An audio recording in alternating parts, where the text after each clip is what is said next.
Do you remember how Honkai Star Rail released the game mode called Pure Fiction, hosted by history fictionologists, which was immediately followed by a new zone where the main characters were history fictionologists, or closely related to them at least? And do you remember how they gave us the story of the Swarm disaster, which actually focused heavily on the backstory of Enna the Order, and likewise that plot was made super relevant in Penacony? Well, Hoyo has done it again with the introduction of the new Finality-themed game mode Apocalyptic Shadow and multiple mentions of the Finality in the latest story quest. Players are more curious than ever to understand who and what is the Finality. Now, Terminus the Finality is arguably the most mysterious aeon in Honkai Star Rail, and yet probably the most important one, perhaps more important than even the likes of Akavili. Today I'll be deep diving into everything we know so far so that you can be as prepared for the future story as my subscribers were prepared for Penacony. Shout out to those who know, you know. So, beginning with the most basic stuff first, what do we know about Terminus themselves? Well, simply put, this aeon was created at the end of time, and for some reason is perpetually dreaming. They are known as the one against the current because, while they sleep, they travel backwards in time, sleep-talking in reverse using a secret language that certain followers, known as Omen Vanguards, dedicate their lives to decoding. Because these whispers come from the future, they are prophetic, and if deciphered correctly, can be used to prepare for future events. This was hinted at in the simulated universe when Enna meets Terminus and is silenced, but Elegy confirms to us that the Finality is able to counter all other paths. In her words, Finality causes amber to rupture, immortality to wither, music to mute, light arrows to dim, the dark sun to be reduced to ashes, and the tavern to be covered in dust. Even destruction itself cannot be spared from destruction. Yet, Finality isn't the end of everything. All things will originate from there and move on to the next Finality. But what does she mean by that, and what is the next Finality? Hoyoverse likes to repeatedly use the idea of Samsara cycles rooted in Eastern philosophy and religion. Put simply, Samsara denotes that everything is fated to repeat itself again and again, and it takes different forms each time. Civilizations rise and fall, occupied by similar people with similar thematics. You can see this each time a new XP comes out. For example, you can expect a Raiden Mei XP to have at some point battled a dragon or snake inspired by the Japanese myths of Orochi and Susanoo. In Honkai Impact 3rd, we see Samsara in action with the cycle of civilization there. 50,000 years ago, humanity built up to a peak before the world was reset and started from scratch. We see very similar people come to live again in the new civilizations like Himiko and Mei. The perpetual repeat of fate is how Hoyo depicts Samsara, and this is very important to understanding the role of Finality. So, when Elegy says that all things will originate from there and move on to the next Finality, what she means is that the Finality will begin a new Samsara. It will become the origin, and a new reality will start, and a new Finality is again moving backwards in time. To visualize this, let's look at the Ouroboros. This is Hoyoverse's symbol of choice to depict this cycle and is used in Honkai Impact 3rd by Kevin Kaslana, a character very intimately connected to Finality and the Samsara cycle there. As you can see, the Ouroboros is a serpent that devours itself. The exact point where the circle ends is also the exact point where the circle begins. It's a never-ending cycle. This point is Finality, and where Terminus is born anew. Another point to consider is that Hoyoverse draws on Gnosticism for much of their overarching plot lines, and the world serpent there, the Leviathan, is the final test that a soul must overcome if it is to ascend into the heavens. This is likely related to the role that the Aeon Ouroboros, Ascended Leviathan, plays in the plotline, similar to how Kevin was the world serpent that had to be beaten at the end of Honkai Impact 3rd as a final test. It's also related to real-world theoretical physics, with the Big Bang being a beginning and many physicists believing that at some point, the opposite will happen and everything will return to the singularity point for a new Big Bang to occur, birthing the universe anew.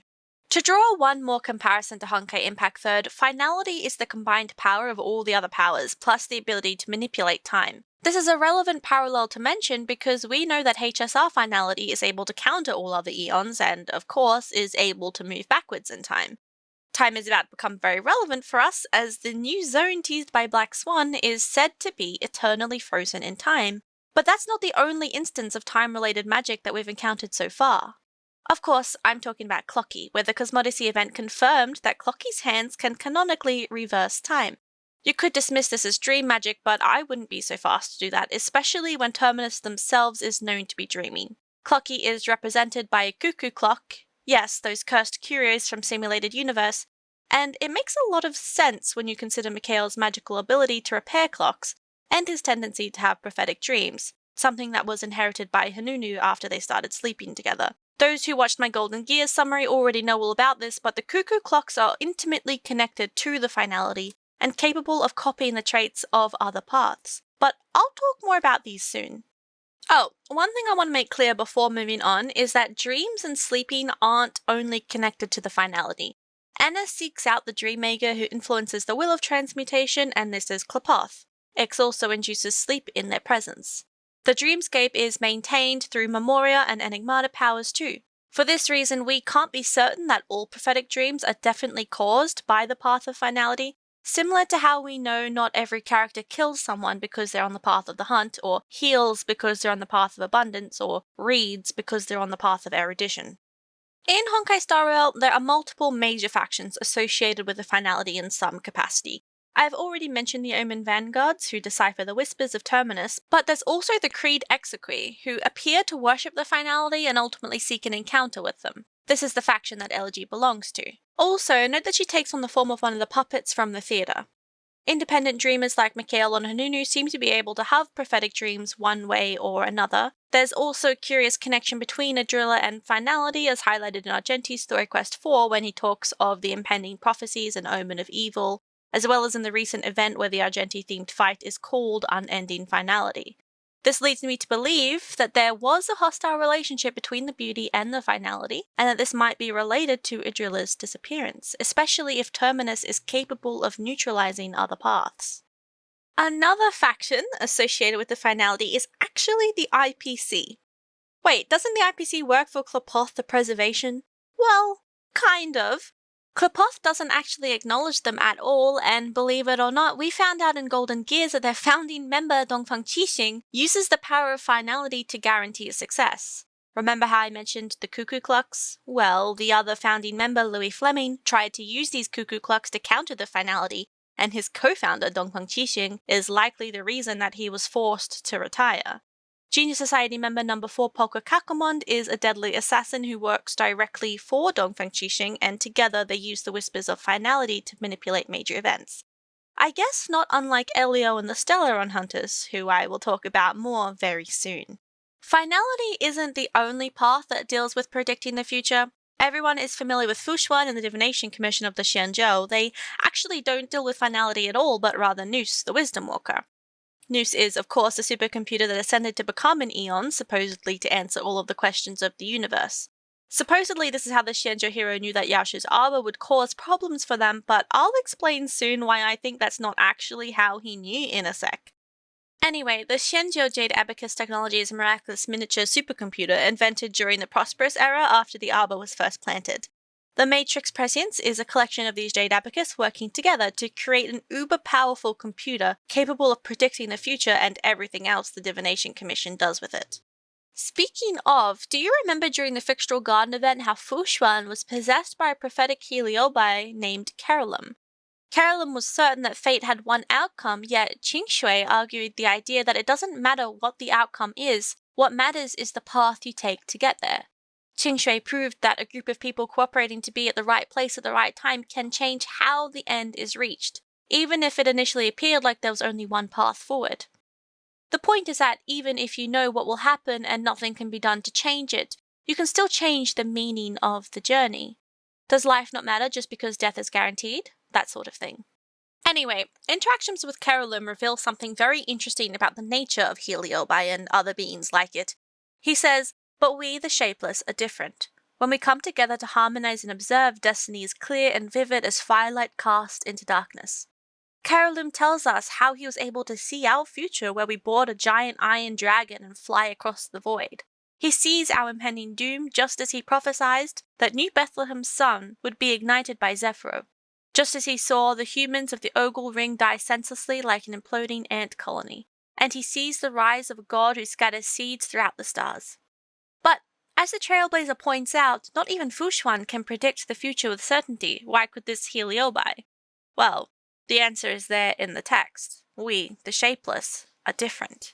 And who is Terminus, if not the Shapeless Prince? Terminus is effectively a giant prophetic Heliobi, or a giant Wababoo if you prefer. Actually, this isn't the only prophetic Heliobi we know of. The Flint Emperor's imprisonment at Jiuming Forge is described as being inside an endless dream. Their mere presence is enough to stupefy people, as seen during Baiheng's adventures during views of the universe from a star skiff. To quote the Forge of Kopani Lantern set, different from interacting with the gentle illusions, staring upon that azure sun would only make one feel the boundless rage that has been suppressed since the beginning of time.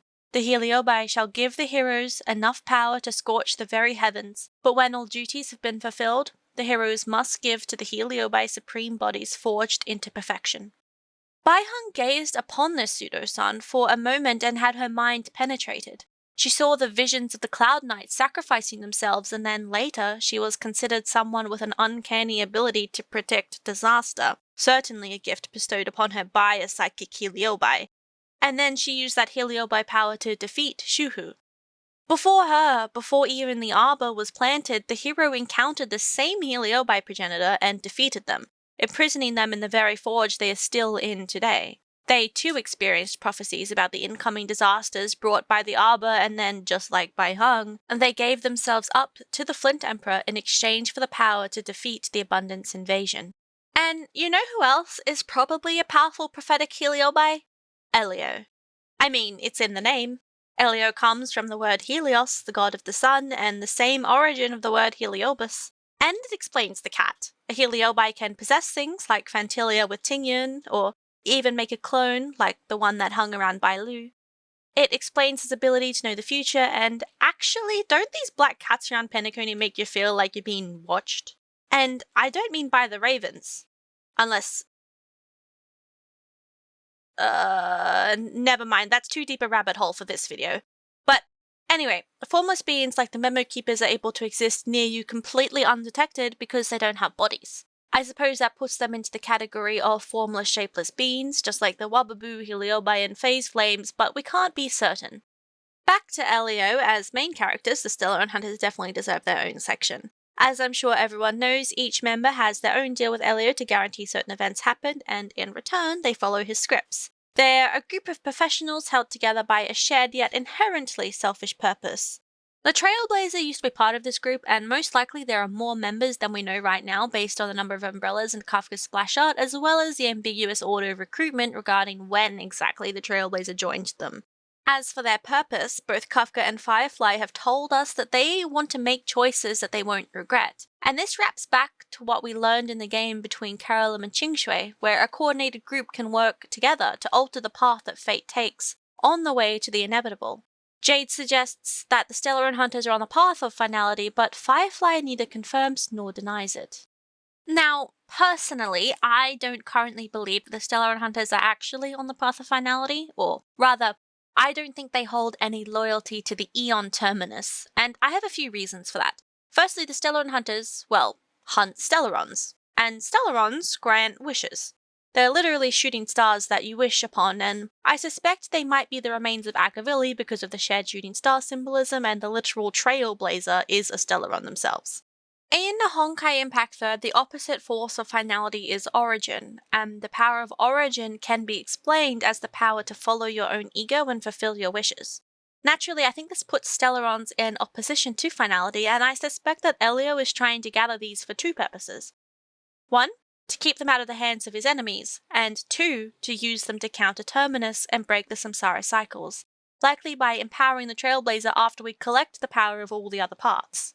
The second reason I think Elio opposes Terminus is because a leader of the IPC clearly doesn't. He took out his own business partner because Fleming wanted to safeguard against finality, and he seems to be the current owner of the Iron Throne that controls the universal equilibrium, another reason he's so rich. Elio clearly holds no respect for the IPC laws and doesn't care how big the Stellar and Hunter bounties become. Other important allies of ours, like Bellabog, the Nameless of Penacony, and Boot Hill, also oppose the IPC, and even those who work for the company are basically forced to. Everyone except Dongfeng Qixing, that is. My third reason is that Elio is clearly an ally of the Astral Express crew. Not only is our own playable character truthfully one of the Stellaron hunters themselves, but Elio most likely led Dan Heng to the Express through his deal with Blade. I also presume that if Elio could pick a floating firefly out of space for his own team, he most likely somehow arranged for March 7th's discovery too. We don't really know what they were up to on Belobog, but on the Xianzhou, we know that Elio orchestrated the entire thing, even down to having Blade send Dan Heng a scary dream via the telepathic braces, just to make him come down to Luofu despite his exile to save his endangered friends. He simply wouldn't have left the Astral Express otherwise. Kafka also gave some of Elio's prophecies to the Divination Commission so that they would be able to disrupt Dan Shu in time, and then, of course, Kafka kept Blades clear-headed enough to stab Dan Heng and reveal his true form, so we could unlock the seals and defeat Fantilia quickly. Elio did all of this just because we needed the Xianzhou as allies later on. What I'm saying is, if Elio isn't our team leader, then I don't know who is, you know? And it's fitting that the rival of a powerful mastermind prophet is yet another powerful mastermind prophet. One last thing I want to bring up is something pretty important yet very speculative, merely brought up for inviting contemplation and discussion. So far, the connection between the Finality and Ouroboros isn't exactly clear, but symbolically, they are related. The Ouroboros is the cyclical leviathan that devours itself and seems to attack reality periodically. I want to propose a connection. In this text about Webaboos, it presents an unconfirmed theory that formless, shapeless beings might have originated from the Leviathan.